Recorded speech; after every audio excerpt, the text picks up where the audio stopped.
지난주 우리는 세상을 이기는 믿음에 대해서 나누었습니다. 예수님이 그리스도이시며 하나님의 아들이심을 믿는 참된 그 믿음을 나누었습니다. 그리고 그 믿음이 하나님과 형제를 사랑하는 열매로 나타나며 결국 세상을 이기는 능력이 된다는 사실을 확인했습니다. 그렇다면 이 믿음은 과연 확실한 것일까? 우리가 붙잡고 있는 이 믿음이 정말 진리일까? 믿음의 확신은 신앙생활에 있어서 매우 중요한 부분입니다. 만약 우리가 믿는 것이 불확실하다면 삶과 구원에 대한 확신도 흔들릴 수밖에 없습니다. 믿음이 확실해야 그 믿음이 실제로 우리의 삶 속에서 능력 있게 역사하고 나타나기에 그렇습니다. 오늘 우리가 함께 살펴볼 본문은 이 질문에 분명한 답을 제시합니다. 요한은 우리의 믿음이 허상이나 착각이 아니라 역사적이고 객관적이며 그리고 절대적으로 확실한 증거 위에 세워져 있다는 것을 선언합니다. 그렇다면 요한은 어떻게 이 믿음이 진리임을 증명하고 있을까요? 그 당시 교회를 혼란케 하던 거짓 교사들은 예수님의 정체성에 대해서 잘못된 가르침을 퍼뜨렸습니다. 그들은 예수라는 인간과 그리스도라는 영적 존재는 별개다, 다르다라고 주장했습니다. 즉 예수께서 세례를 받고 그리스도의 영이 임했다가 십자가를 지시기 전에 그 영이 떠났다라고 가르쳤습니다. 만약 이것이 사실이라면 십자가에서 죽으신 분은 단순한 인간 예수일 뿐입니다. 우리의 구원은 그 근거를 잃어버리게 됩니다. 바로 이러한 혼란 속에서 요한은 단호하게 선언합니다. 세례를 받으신 예수와 십자가에서 죽으신 예수가 동일한 분이며 그분이 바로 하나님의 아들 예수 그리스도라고 합니다. 그리고 이 요한은 이 사실을 뒷받침해주는 세 가지 확실한 증거를 제시합니다. 첫 번째 증거는 물입니다. 6절 전반부입니다. 이는 물과 피로 임하신 이신이 곧 예수 그리스도시라. 물은 예수님의 세례를 가리킵니다. 여기서 주목할 것이 요한이 사용한 특별한 표현입니다. 임하신 이라는 표현은 이 헬라어로 단순히 온 사람을 뜻하지 않습니다. 보내심을 받아 오신 이라는 메시아적인 의미를 담고 있습니다. 거짓 교사들도 예수님이 세례를 받으셨다라는 사실은 부정하지 않았습니다. 그러나 그들은 이 사건을 자신의 뜻대로 해석하는 데 이용하였습니다. 바로 그때 그리스도 영이 인간 예수에게 임했다가 십자가 전에 떠났다라고 그 주장을 하는 데 사용하였습니다. 하지만 성경이 증언하는 세례의 사건은 참된 의미는 전혀 다릅니다. 예수님이 세례 받으시자 어떤 일이 일어났습니까? 하늘이 열렸습니다. 성령이 비둘기처럼 임하셨습니다. 그리고 하늘로부터 이는 내 사랑하는 아들이요 내 기뻐하는 자라는 하나님의 음성이 들렸습니다. 이것은 그리스도 영이 인간 예수에게 임하는 순간이 아니었습니다. 영원 전부터 하나님의 아들이셨던 예수님이 메시아로부터 공적인 사역을 시작하시는 그 순간이었습니다. 이 장면은 성부, 성자, 성령, 삼위 하나님이 함께 나타나셔서 예수님의 정체성을 공개적으로 선포하는 사건입니다. 그렇다면 죄 없으신 예수님이 왜 죄인들이 받는 세례를 받으셨을까요? 마태복음 3장 15절에 모든 의를 이루기 위하여라고 하였습니다. 이는 곧 우리를 대신하여 여러분을 대신하여 우리가 가야 할 모든 길을 예수님께서 먼저 가시기 위해서입니다. 따라서 물의 증거는 분명합니다. 예수님은 처음부터 끝까지 변함없이 하나님의 아들 그리스도이시다라는 사실을 말하고 있습니다. 두 번째 증거는 피입니다. 6절 중반부를 다시 보겠습니다. 물로만이 아니요 물과 피로 임하셨고, 물이 예수님의 사역의 시작을 보여주었다면 피는 그 사역의 절정과 완성을 보여줍니다. 예수님 십자가에서 많은 피를 흘리셨습니다. 우리를 위해, 여러분을 위해 죽으셨습니다. 요한이 강조하는 핵심은 이 표현 속에 담겨 있습니다. 물로만이 아니요 물과 피로 임하셨다라는 것입니다. 거짓 교사들의 주장을 다시 한번 생각해 봅시다. 그들은 예수님이 세례를 통해 그리스도가 되었다가 십자가에 달리기 전에 그리스도 영이 떠났다라고 주장하였다고 하였습니다. 그들에게 십자가에 죽으신 예수는 더 이상 그리스도가 아니었습니다. 그러나 요한은 분명하게 선언합니다. 세례를 받으실 때뿐만 아니라 십자가에서 피를 흘리실 때에도 그분은 동일한 하나님의 아들 그리스도이셨다라는 것을 말하고 있습니다. 히브리서 9장 22절에 피 흘림이 없은즉 사함이 없느니라 라고 선언합니다. 구약 시대에서 짐승의 피는 일시적으로 속죄가 이루어졌습니다. 그 사람을 대신하여서 죄를 씻음 받았던 것입니다. 하지만 일시적이었습니다. 하지만 예수님은 자신의 보혈로 피로 영원하고 완전한 속죄를 이루셨습니다. 거짓 교사들이 또 이단들이 종종 이렇게 묻습니다. 어떻게 하나님의 아들이 피를 흘릴 수 있느냐라고 합니다. 어떻게 전능하신 분이 저주의 십자가에서 죽을 수 있느냐라고 합니다. 이런 의문은 근거로 예수님의 신성을 부인하기도 합니다. 그러나 바로 이 순간이야말로 하나님의 사랑과 지혜가 가장 놀랍게 드러나는 그 순간입니다. 예수님 십자가에서 언제든지 내려오실 수 있었습니다. 12명이나 더 되는 천사를 보내달라고 하나님 아버지께 구할 수도 있었습니다. 그러나 예수님은 그렇게 하지 않으셨습니다. 왜 그랬을까요?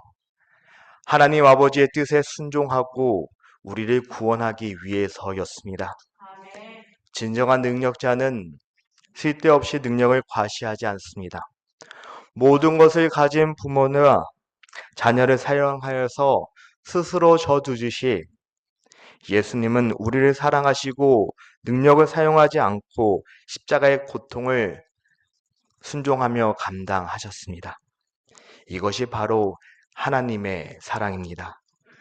우리는 때때로 겉으로 보이는 현상만 보고 그 하나님의 깊은 뜻, 그분의 사랑과 용서를 깨닫지 못할 때가 참 많습니다. 예수님의 십자가 죽음은 패배가 아닙니다. 가장 큰 승리입니다. 그분이 흘리신 피를 통해 구원의 능력이 나타나셨고 그 피가 곧 예수님이 하나님의 아들이심을 증거하는 순간이었습니다. 십자가에서 죽으신 예수님은 성령이 떠나간 단순한 인간이 아니었습니다. 영원한 하나님이셨습니다. 그분은 피로 임하셨습니다. 세례를 받으실 때부터 그분의 목적은 분명했습니다. 대속의 죽음을 통해서만 완성될 그 구원 사역이었습니다. 그리고 그 하나님의 아들이 바로 우리 죄를 위한 대속의 희생 제물이 되셨습니다. 여러분의 죄를 위한, 나의 죄를 위한 우리 희생 제물이 되셨다라는 사실입니다. 세 번째 증거는 성령님입니다. 6절 후반부를 다시 보겠습니다. 증언하는 이는 성령이시니 성령은 진리니라. 물과 피의 증거가 과거의 역사적 사건이라면 성령의 증거는 지금도 계속되고 있는 현재 진행형입니다. 성령님은 오늘도 끊임없이 예수님이 하나님의 아들이심을 증언하십니다. 예수님께서도 이미 이를 약속하셨습니다. 요한복음 15장 26절에 내가 아버지께로부터 너에게 보내 보혜사 곧 아버지께로부터 나오시는 진리의 성령이 오실 때 그가 나를 증언할 것이요. 성령님의 증언은 여러 방식으로 나타납니다. 첫 번째는 하나님의 말씀을 통해 증언하십니다. 성령님은 성경 말씀 속에서 예수님의 정체성을 계속 드러내십니다. 두 번째, 교회의 성포를 통해서 증언하십니다. 사도행전은 성령께서 교회를 사용해 복음을 전하시고 그 속에서 예수 그리스도의 진리를 선포하시고 역사하는 것을 보았습니다. 세 번째, 개인의 마음에 직접 역사하십니다. 성령님은 사람의 마음을 열어 예수님이 누구신지 깨닫게 하시고 그분을 믿게 하십니다. 여기서 중요한 것은 성령을 진리니라 라는 선언입니다. 성령님은 단순히 진리를 알고 계시는 분이 아닙니다. 그분은 진리 그 자체입니다. 따라서 성령님의 증언은 결코 오류가 없습니다. 그분 자체가 진리이기에 그렇습니다. 이것이 우리에게 주는 확신은 무엇입니까?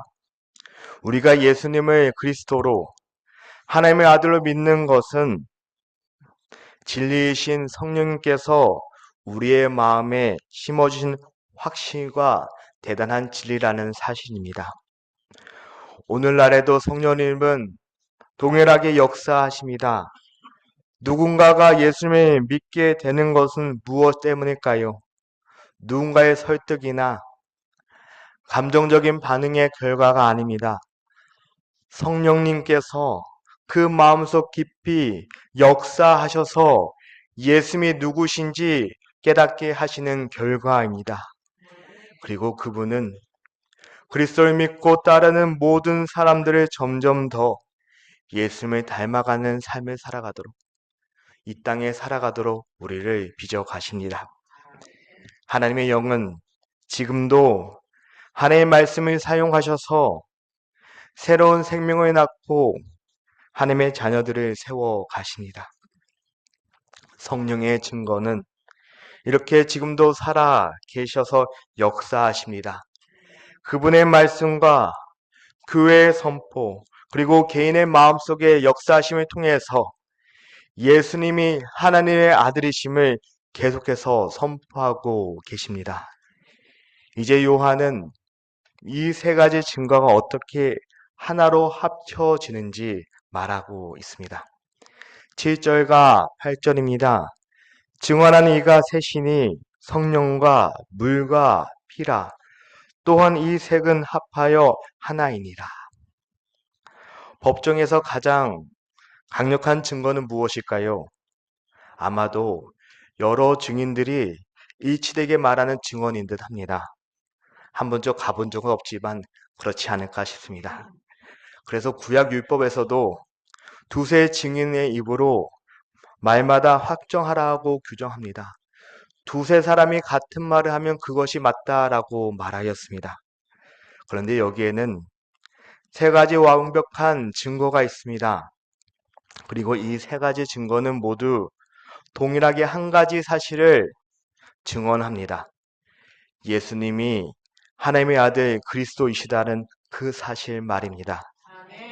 또한 이 셋을 합하여 하나니라 라는 표현은 단순히 숫자적으로 셋이 모였다는 뜻이 아닙니다.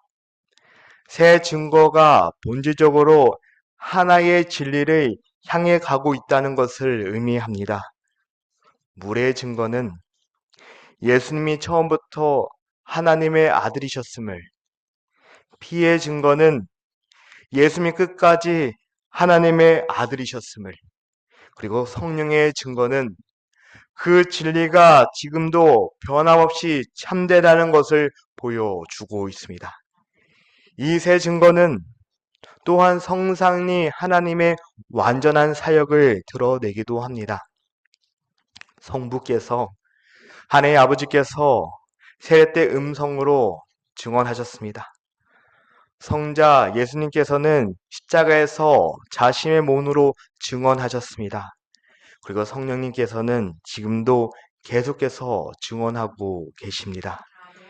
이런 세 가지 증거 앞에서 우리는 어떤 의심을 품을 수 있을까요? 없을까요? 없지 않겠습니까?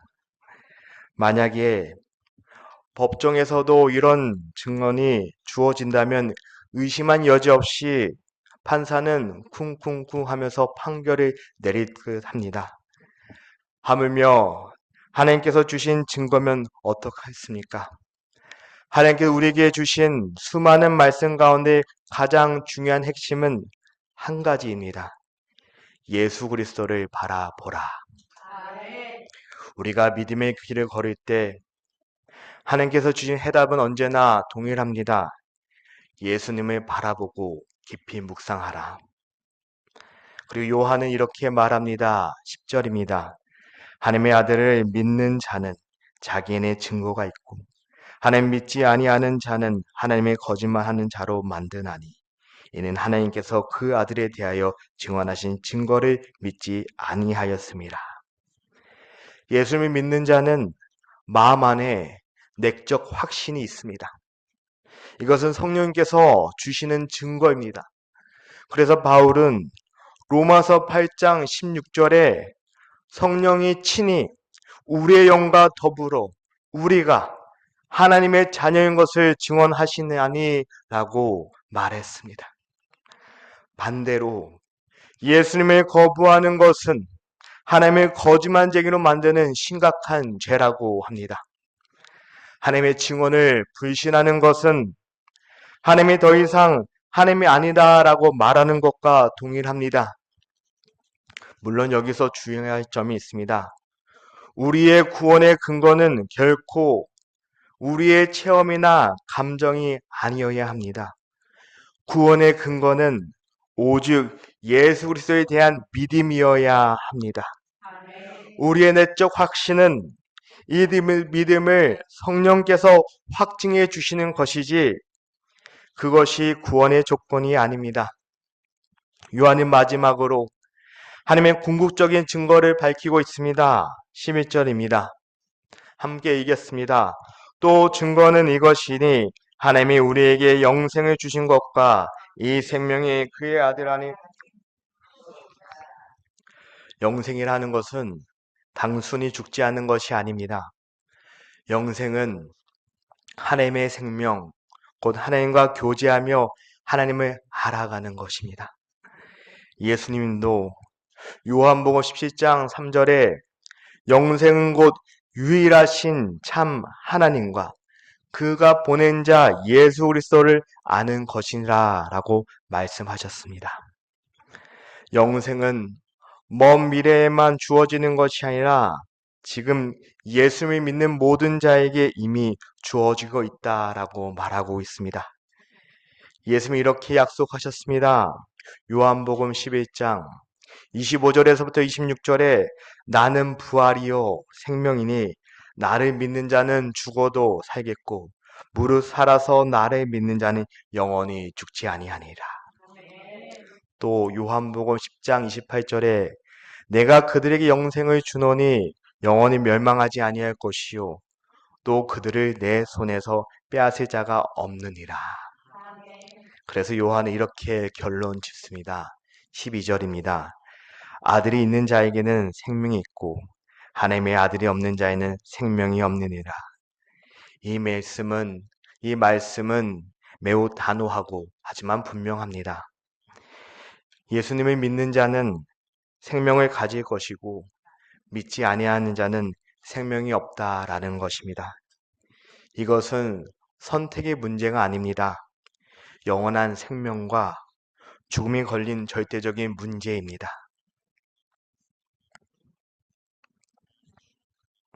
이제 우리가 확인한 이 확실한 증거들이 우리의 삶에 어떤 의미가 있는지를 우리는 살펴보아야 합니다. 첫 번째입니다. 이 증언들은 우리의 믿음에 흔들리지 않는 확신을 줍니다. 세상이 아무리 기독교를 공격하고 예수님의 존재를 의심하게 하더라도 우리에게는 물과 피와 성령이라는 세 가지 확실한 증거가 있습니다. 이 증거들 2000년이 지난 지금도 여전히 유효하며 앞으로도 결코 변하지 않습니다. 둘째, 이 증거들은 우리의 전도와 선교에 담대함을 줍니다. 우리가 복음을 전하는데 담대케 한다라는 것입니다. 복음은 기독교 종교의 체험이 아니라 개인적인 감정이 아니라 역사적 사실이며 객관적 증거 위에 세워진 확실한 진리입니다. 그럼 우리가 담대하게 선포할 수 있습니다. 예수님은 하나님의 아들이시며 우리의 구주시라는 것을 우리가 선포할 수 있습니다. 셋째, 이 증거들은 우리로 하여금 예수님을 더욱더 온전하게 신뢰하게 만들어 갑니다. 참된 믿음은 하나님을 사랑하고 그의 계명을 지키며 형제를 사랑한 열매를 맺는 거라고 하였습니다.